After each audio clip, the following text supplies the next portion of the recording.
श्री गणेशाय नमः। श्री सीतारामाभ्यां नमः। श्री हनुमते नमः। श्री उमापते नमः। श्री गुरुवे नमः। सब संतन की जय जय। जय जय सीताराम। राधे श्याम।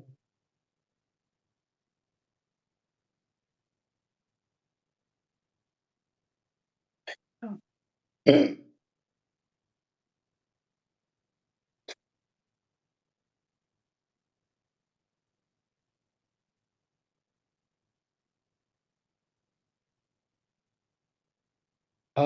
दशम स्कंद का उत्तरार्ध जो है वह आरंभ होगा।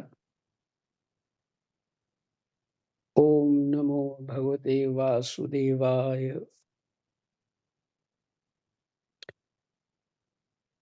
दशम स्कंद 50वां अध्याय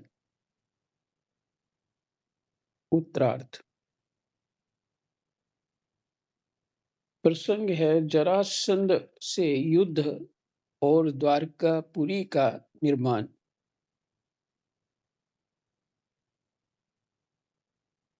श्री सुखदेव जी कहते हैं,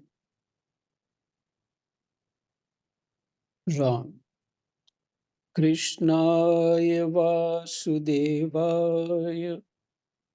हरे परमात्मने प्रणतः क्लेशनाशाय गोविंदाय नमो नमः।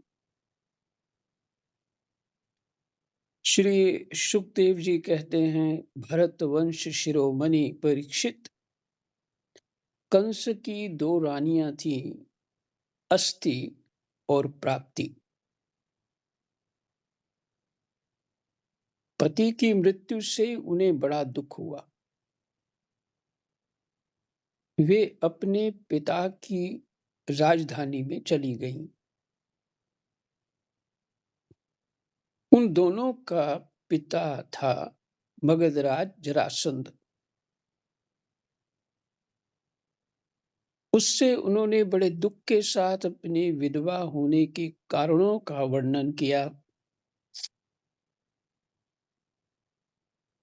परीक्षित, ये अप्रिय समाचार सुनकर पहले तो जरासंध को बड़ा शोक हुआ,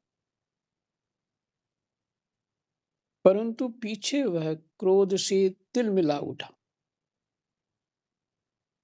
उसने ये निश्चय करके कि मैं पृथ्वी पर एक भी यदुवंशी नहीं रहने दूंगा। युद्ध की बहुत बड़ी तैयारी की और 23 अक्षौनी सेना के साथ यदुवंशियों की राजधानी मथुरा को चारों ओर से घेर लिया।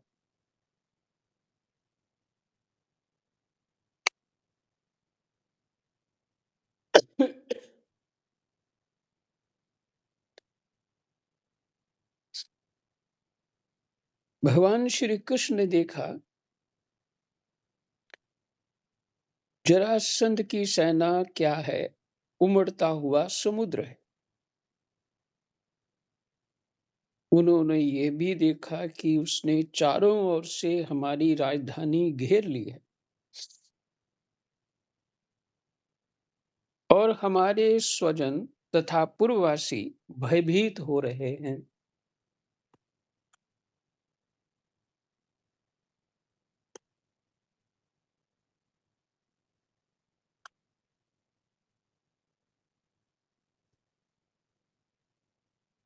भगवान श्री कृष्ण पृथ्वी का भार उतारने के लिए ही मनुष्य का सा वेश धारण किए हुए हैं।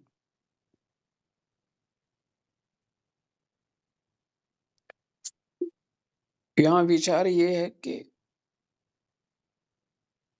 अपने पर्सनल सुख दुख के लिए भी युद्ध कर देते थे पहले,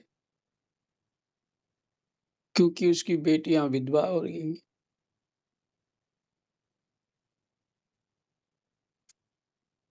ने प्रजा की अपनी प्रजा कितनी मरेगी, दूसरे की कितनी मरेगी, कितनी और विधवाएं हो जाएंगी, इसका कोई विचार नहीं।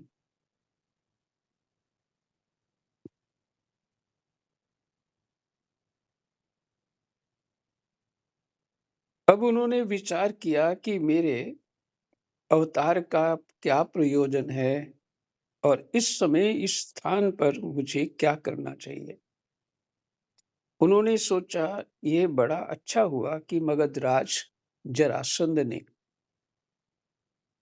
अपने अधीनस्थ नरपतियों की पैदल घुड़सवार रथी और हथियारों से युक्त कई अक्षौनी सेना इकट्ठी कर ली है। ये सब तो पृथ्वी का भार ही जुटकर मेरे पास आ पहुंचा है। मैं इसका नाश करूंगा, परंतु अभी मगधराज जरासंध को नहीं मारना चाहिए, क्योंकि वह जीवित रहेगा तो फिर से असुरों की बहुत सी सेना इकट्ठी कर लाएगा। मेरे अवतार का यही प्रयोजन है कि मैं पृथ्वी का बोझ हल्का कर दूं, साधु सज्जनों की रक्षा करूं और दुष्ट दुर्जनों का संहार। समय समय पर धर्म रक्षा के लिए और बढ़ते हुए अधर्म को रोकने के लिए मैं और भी अनेकों शरीर ग्रहण करता हूं।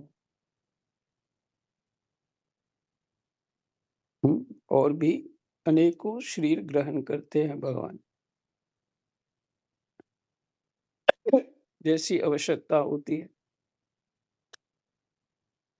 परीक्षित, भगवान श्री कृष्ण इस प्रकार विचार कर ही रहे थे कि आकाश से सूर्य के समान चमकते हुए दो रथ आ पहुंचे। उनमें युद्ध की सारी सामग्रियां सुसज्जित थीं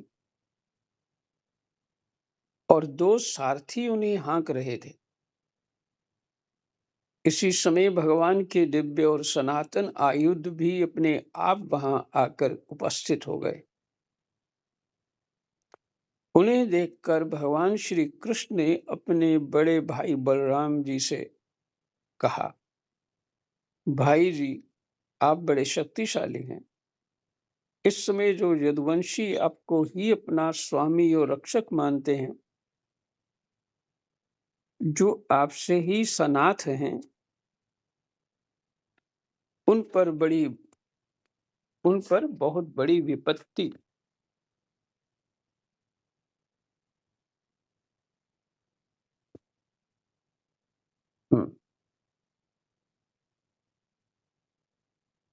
आ पड़ी है।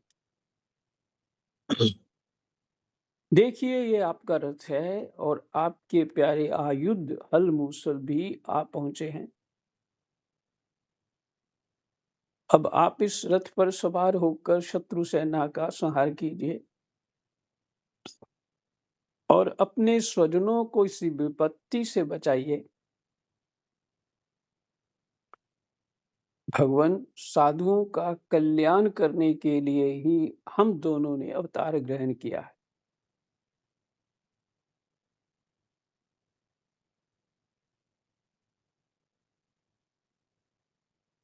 पीछे आप सुन चुके हैं कि सबकी आत्मा भगवान है।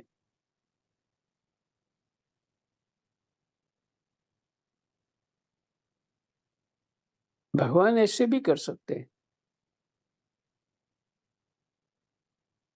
कि सबके प्राण खींच लें बिना किसी युद्ध के। उनको तो कुछ करना है नहीं, क्योंकि प्राण स्वरूप भी वही है। यह शक्तिहीन कर दे, भगवान कुछ भी कर सकते। फिर भी भगवान जो हैं वो युद्ध करते हैं, रथ मंगाते हैं, ये क्या है?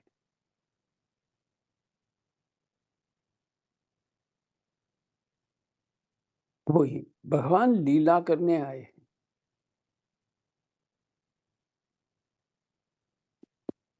इससे भक्त लोग गुणानुवाद भगवान का करते रहेंगे।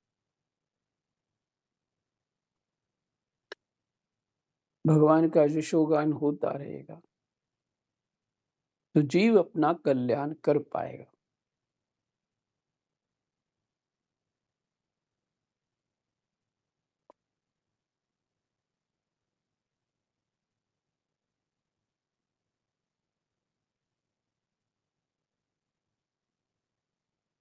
तो ये भगवान कृष्ण बलराम जी से कह रहे थे। अतः अब आप ये 23 अक्षौनी सेना पृथ्वी का ये विपुल भार नष्ट कीजिए।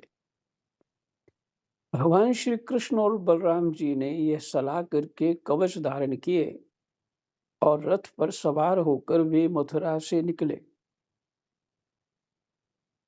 उस समय दोनों भाई अपने अपने आयुध लिए हुए थे, कवच धारण किए। भगवान का शरीर तो ऐसा है ही नहीं मनुष्य की तरह, वो आत्मा स्वरूप है, उनको कोई कवच की आवश्यकता नहीं है। पर लीला तो सही होनी चाहिए ना। जैसे मंच पे बालक जानते हैं ये सामने वाला कौन है और मैं कौन हूँ, क्या रिश्ता नाता है, जहाँ पे वो रोल तो प्रकट करते हैं, तो जो शब्द बोलने चाहिए वही बोलते हैं, जो एक्शन करना चाहिए वही करते हैं। इसी तरह भगवान लीला में तो कवच धारण किए और रथ पर सवार होकर वे मथुरा से निकले। उस समय दोनों भाई अपने अपने आयुध लिए हुए थे और छोटी सी सेना उनके साथ साथ चल रही थी। श्री कृष्ण का रथ हाँक रहा था दारुक। पुरी से बाहर निकलकर उन्होंने अपना 5 जन्य शंख बजाए। उनके शंख की भयंकर ध्वनि सुनकर शत्रु पक्ष की सेना के वीरों का हृदय डर के मारे थर्रा उठा। उन्हें देखकर मगधराज जरासंध ने कहा, पुरुषाधम कृष्ण। जो सज्जन लोग हैं वो कहते हैं पुरुषोत्तम कृष्ण। पर देखो भगवान भी उसको अधम दिख रहा है ना, कमाल माया का विचित्र स्थिति। तो कहता है पुरुषाधम कृष्ण, माने पुरुषों में अधम। तू तो अभी निरा बच्चा है, अकेले तेरे साथ लड़ने में मुझे लाज लग रही है। इतने दिनों तक तू न जाने कहां कहां छिपा फिरता था। मंद मंद तू तो अपने मामा का हत्यारा है।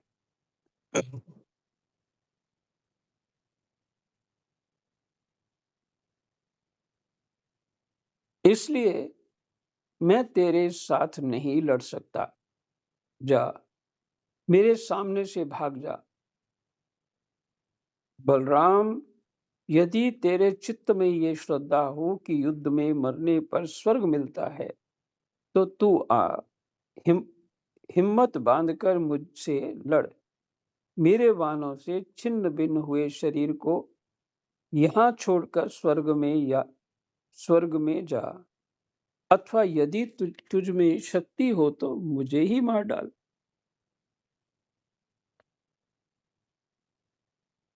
भगवान श्री कृष्ण ने कहा, मगधराज, जो शूरवीर होते हैं वे तुम्हारी तरह डींग नहीं हाँकते। वे तो अपना बल पौरुष ही दिखलाते हैं। देखो, अब तुम्हारी मृत्यु तुम्हारे सिर पर नाच रही है। तुम वैसे ही अकबक कर रहे हो जैसे मरने के समय कोई सन्निपात का रोगी करे। बक लो, मैं तुम्हारी बात पर ध्यान नहीं देता। श्री सुखदेव जी कहते हैं, परीक्षित, जैसे वायु बादलों से सूर्य को और धुएं से आग को ढक लेती है,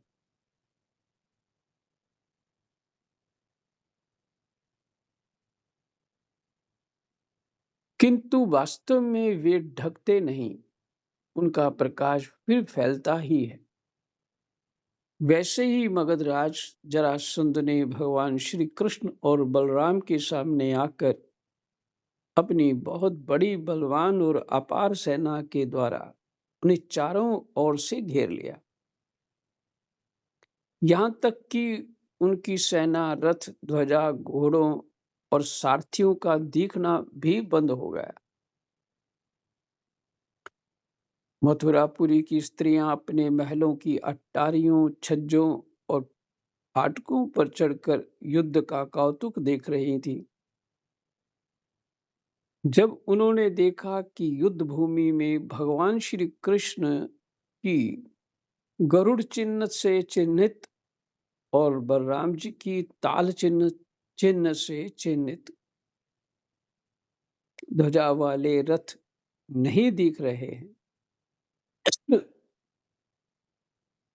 तब वे शोक के आवेग से मूर्छित हो गईं। जब भगवान श्री कृष्ण ने देखा कि शत्रु सेना के वीर हमारी सेना पर इस प्रकार बाणों की वर्षा कर रहे हैं, मानो बादल पानी को अनगिनत बूंदें बरसा रहे हों, और हमारी सेना उससे अत्यंत पीड़ित, व्यथित हो रही है, तब उन्होंने अपने देवता और असुर दोनों से सम्मानित शारंग धनुष का टंकार किया।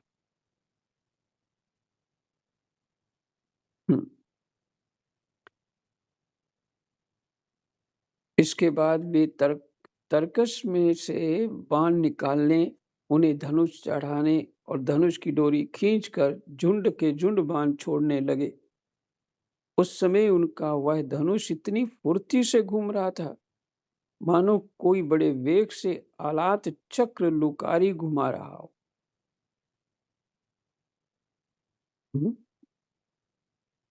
चक्र पे लुकारी होती, मछाल लगा देते हैं, घुमाते हैं,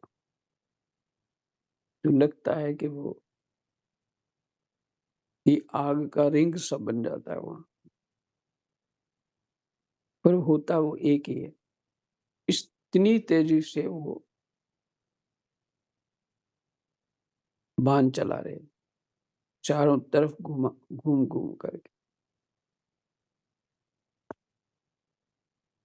इस प्रकार भगवान श्री कृष्ण जरासंध की चतुरंगनी हाथी, घोड़े, रथ और पैदल सेना का संहार करने लगे। इससे बहुत से हाथियों के सिर फट गए और वे मर मर कर गिरने लगे। वानों की बौछार से अनेकों घोड़ों के सिर धड़ से अलग हो गए। घोड़े, ध्वजा, सारथी और रथियों के नष्ट हो जाने से बहुत से रथ बेकाम हो गए। पैदल सेना की बाहें, जांग और सिर आदि अंग प्रत्यंग कट कट कर गिर पड़े। उस युद्ध में अपार तेजस्वी भगवान बलराम जी ने अपने मूसल की चोट से बहुत से मत वाले शत्रुओं को मार मार कर उनके अंग प्रत्यंग से निकले हुए खून की सैकड़ों नदियां बहा दी। कहीं मनुष्य कट रहे हैं तो कहीं हाथी और घोड़े छटपटा रहे हैं। उन नदियों में मनुष्यों की भुजाएं सांप के समान जान पड़ती और सिर इस प्रकार मालूम पड़ते मानो कछुओं की भीड़ लग गई हो। मरे हुए हाथी द्वीप जैसे और घोड़े ग्राहों के समान जान पड़ते हैं।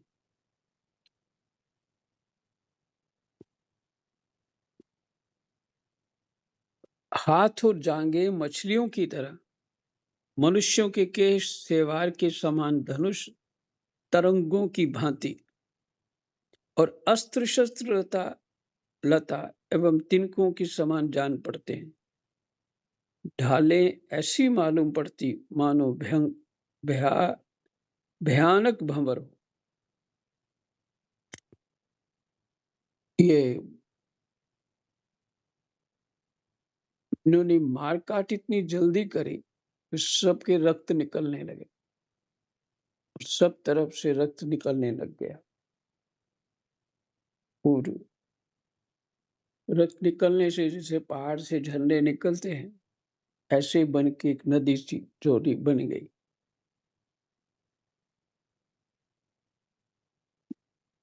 बहुमूल्य मणियां और आभूषण पत्थर के रोड़ों रोड़ों तथा कंकड़ों के समान बहे जा रहे थे। उन नदियों को देखकर कायर पुरुष डर रहे थे और वीरों का आपस में खूब उत्साह बढ़ रहा था। परीक्षित जरासंध की वह सेना समुद्र के समान दुर्गम, भयावह और बड़ी कठिनाई से जीतने योग्य थी, परंतु भगवान श्री कृष्ण और बलराम जी ने थोड़े ही समय में उसे नष्ट कर डाला। वे सारे जगत के स्वामी हैं, उनके लिए एक सेना का नाश कर देना केवल खिलवाड़ ही तो है। परीक्षित, भगवान के गुण अनंत हैं। वे खेल खेल में ही तीनों लोकों की उत्पत्ति, स्थिति और संहार करते हैं। उनके लिए यह कोई बड़ी बात नहीं कि वे शत्रुओं की सेना का इस प्रकार बात की बात में सत्यानाश कर दें। ये भगवान के लिए कोई बड़ी बात नहीं। तथापि जब वे मनुष्य का सा वेश धारण करके मनुष्य की सी लीला करते हैं, तब उसका भी वर्णन किया ही जाता है। इस प्रकार जरासंध की सारी सेना मारी गई, रथ भी टूट गया, शरीर में केवल प्राण बाकी रहे। तब भगवान श्री बलराम जी ने जैसे एक सिंह दूसरे सिंह को पकड़ लेता है, वैसे ही बलपूर्वक महाबली जरासंध को पकड़ लिया।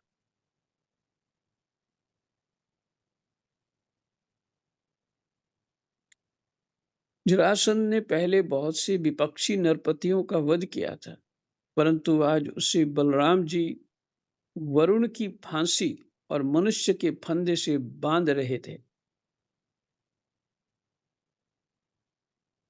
मनुष्यों के फंदे से बांध रहे थे। भगवान श्री कृष्ण ये सोचकर कि ये छोड़ दिया जाएगा तो और भी सेना इकट्ठी करके लाएगा तथा हम सहज ही पृथ्वी का भार उतार सकेंगे, बलराम जी को रोक दिया। बड़े बड़े शूरवीर जरासंध का सम्मान करते थे, इसलिए उसे इस बात पर बड़ी लज्जा मालूम हुई कि मुझे श्री कृष्ण और बलराम ने दया करके दीन की भांति छोड़ दिया। अब उसने तपस्या करने का निश्चय किया, परंतु रास्ते में उसके साथी नरपतियों ने बहुत समझाया कि राजन, यदुवंशियों में क्या रखा है, वे आपको बिल्कुल ही पराजित नहीं कर सकते थे। आपको प्रारब्धवश ही नीचा देखना पड़ा है। उन लोगों ने भगवान की इच्छा, फिर विजय प्राप्त करने की आशा आदि बतलाकर तथा लौकिक दृष्टांत एवं युक्तियां दे देकर ये बात समझा दी कि आपको तपस्या नहीं करनी चाहिए। परीक्षित, उस समय मगधराज जरासंध की सारी सेना मर चुकी थी। भगवान बलराम जी ने उपेक्षा पूर्वक उसे छोड़ दिया था। इससे वह बहुत उदास होकर अपने देश मगध को चला गया।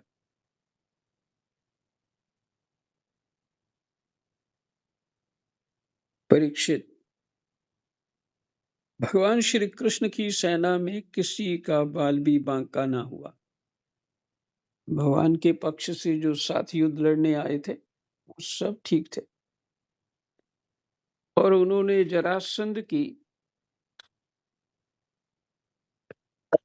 23 अक्षौणी सेना पर, जो समुद्र के समान थी, सहज ही विजय प्राप्त कर ली।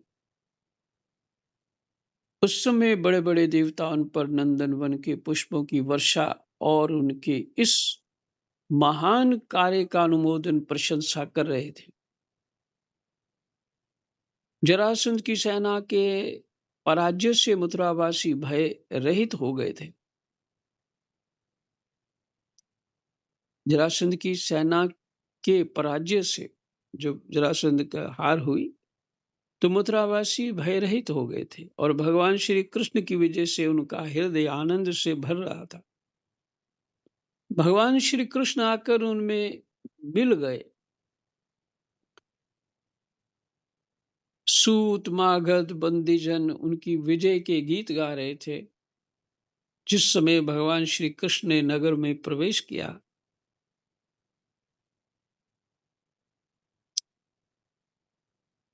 उस समय वहां शंख नगारे भेरी तुरही बीना बांसुरी और मृदंगादि बाजे बजने लगे थे। मथुरा की एक एक सड़क और गली में छिड़काव कर दिया गया था। चारों ओर हंसते खेलते नागरिकों की चहल पहल थी। सारा नगर छोटी छोटी झंडियों और बड़ी बड़ी विजय पताकों से सजा दिया गया था। ब्राह्मणों की वेद ध्वनि गूंज रही थी और सब और आनंदोत्सव के सूचक बंधनवार बांध दिए गए थे। जिस समय श्री कृष्ण नगर में प्रवेश कर रहे थे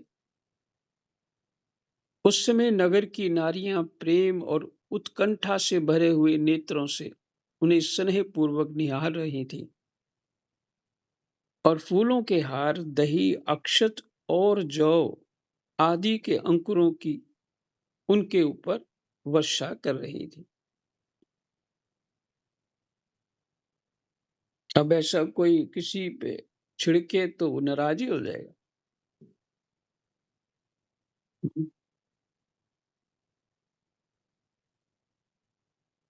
तो परफ्यूम चाहते हैं सभी। तो इसमें बड़ा विज्ञान है। ये जो दही अक्षत और जौ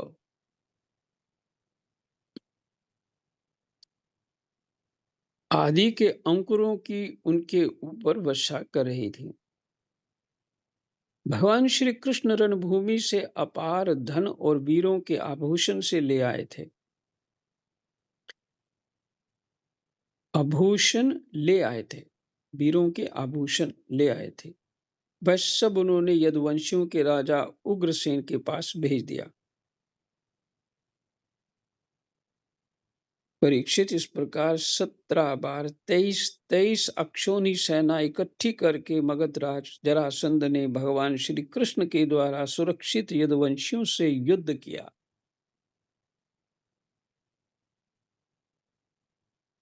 किंतु यादवों ने भगवान श्री कृष्ण की शक्ति से हर बार उसकी सारी सेना नष्ट कर दी।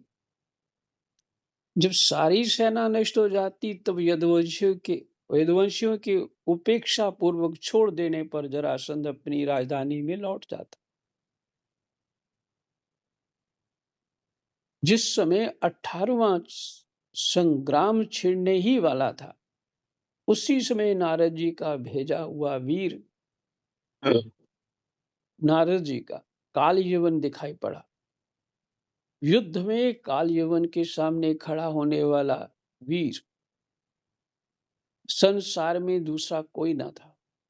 उसने जब वह सुना कि यदुवंशी हमारे ही जैसे बलवान हैं और हमारा सामना कर सकते हैं तब 3 करोड़ मलेच्छों की सेना लेकर उसने मथुरा को घेर लिया।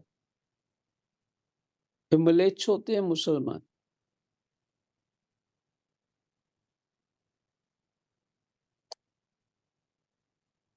कालयवन की ये असमय चढ़ाई देखकर भगवान श्री कृष्ण ने बलराम जी के साथ मिलकर विचार किया। और इस समय तो यदुवंशियों पर जरासंध और कालयवन ये दो विपत्तियां एक साथ ही मंडरा रही। आज इस परम बलशाली यवन ने हमें आकर घेर लिया है और जरासंध भी आज कल या परसों में आ ही जाएगा। यदि हम दोनों भाई इसके साथ लड़ने में लग गए और उसी समय जरासंध आ पहुंचा तो वह हमारे बंधुओं को मार डालेगा या तो कैद करके अपने नगर में ले जाएगा, क्योंकि वह बहुत बलवान है। इसलिए आज हम लोग एक ऐसा दुर्ग, ऐसा किला बनाएंगे जिसमें किसी भी मनुष्य का प्रवेश करना अत्यंत कठिन होगा। अपने स्वजन संबंधियों को उसी किले में पहुंचाकर फिर इस यवन का वध कराएंगे।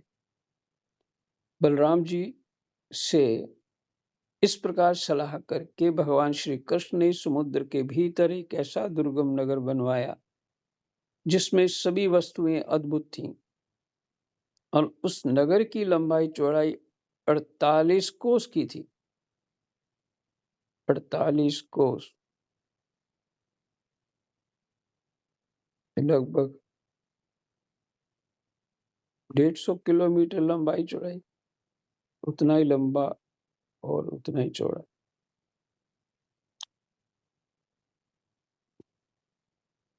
सवा 100 किलोमीटर।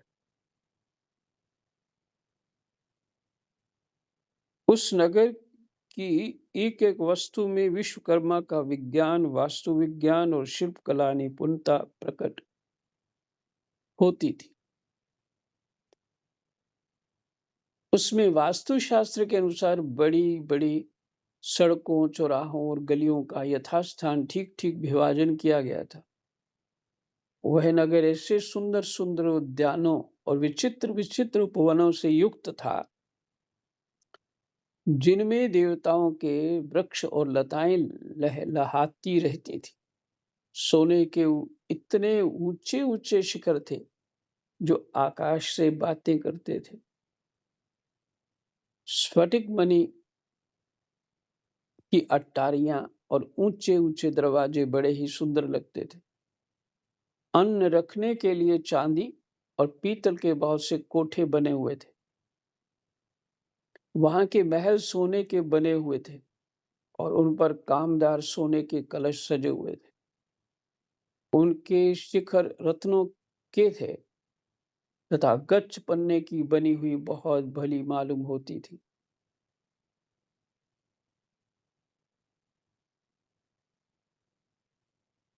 इसके अतिरिक्त उस नगर में वास्तु देवता के मंदिर और छज्जे भी बहुत सुंदर सुंदर बने हुए थे। उसमें चारों ओर उसमें चारों वर्ण के लोग निवास करते थे और सबके बीच में यदुवंशियों के प्रधान उग्रसेन जी, वसुदेव जी, बलराम जी तथा भगवान श्री कृष्ण के महल जगमगा रहे थे।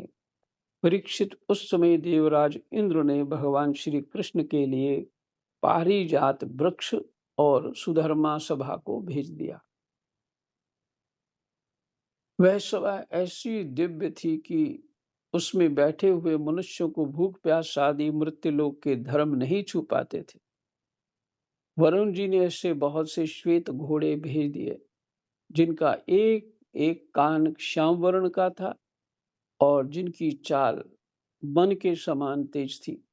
धनपति कुबेर जी ने अपनी 8 निधियां भेज दी और दूसरे लोकपालों ने भी अपनी अपनी विभूतियां भगवान के पास भेज दी।